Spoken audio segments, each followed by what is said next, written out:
Ramdam nyo din ba ang sobrang init ngayon ng panahon? Kaya naman tara, magpapalamig tayo.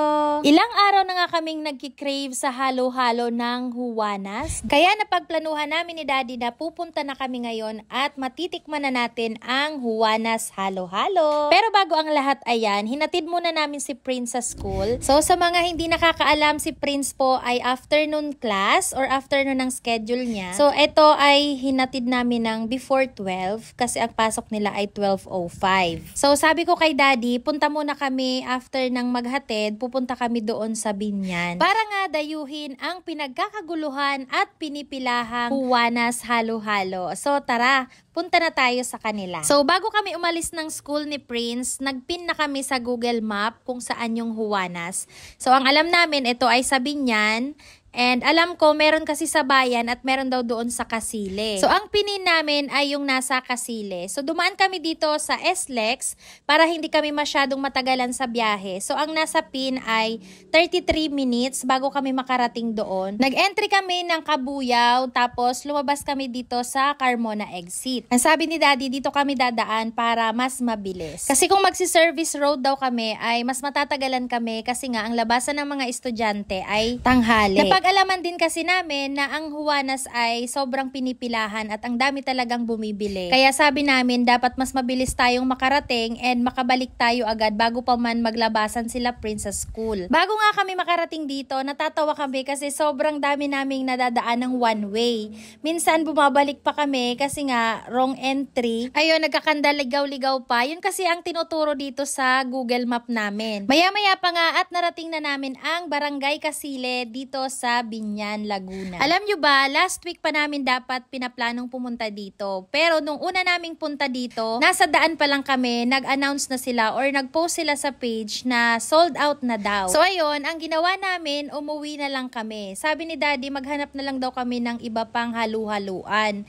Pero ang sabi ko, gusto ko talagang matikman yung Juanas. At finally, pang second attempt namin to, pero naging successful na. So ayan, makikita nyo, ang dami na talagang nakapila agad-agad. Sobrang daming riders dito. Ayan. Since first time namin to ni Daddy dito, hindi namin alam kung saan talaga kami magpa-park. Kasi both sides ay punong-puno talaga siya ng nakapark na mga riders.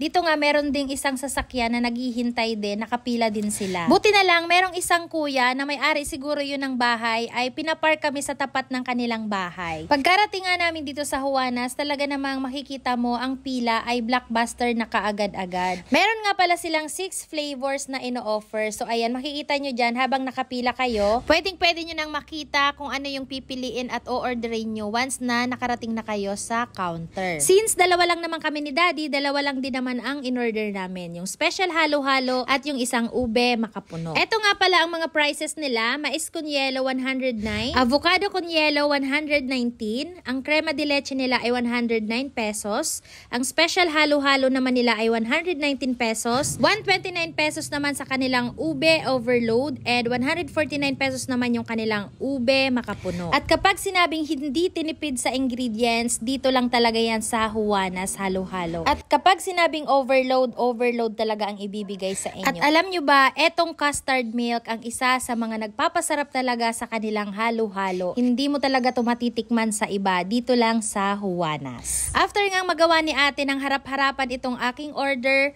ayan, at natapos na din ako. Hindi na ako masyadong nakapag-vlog kasi sobrang pagod na din ako at pawis na ako sa pila. Anyway, kapag take out pala mga sukeks, pwede nyong ipa-separate yung ice and pwede naman hindi. Yung amin, hindi na namin pina-separate kasi kakainin naman na namin. And finally, eto na ang moment of truth. Pwede na kaming kumain. After almost an hour na pagpila, matitikman na namin ang Juanas. Sasabihin ko na lang sa inyo mga sukeks kung anong lasa. Habang ini-edit ko nga to, ay talaga namang nagkikrave na naman ako ng halo-halo. First, yung gatas niya. Sabi ko nga sa inyo kanina, pinagmamalaki nila yung custard milk na sila mismo ang gumagawa. Sobrang creamy and sobrang rich. And yung mga halo nila, sobrang dami. Especially yung saging, sobrang nasasarapan ako sa saging. Hindi masyadong matamis, tama lang. And yung sweetened beans nila, sobrang sarap. Tapos, dagdagan pa ng sago, gulaman, ng makapuno, ng leche flan, at ng ube. Oh my God, sobrang sarap.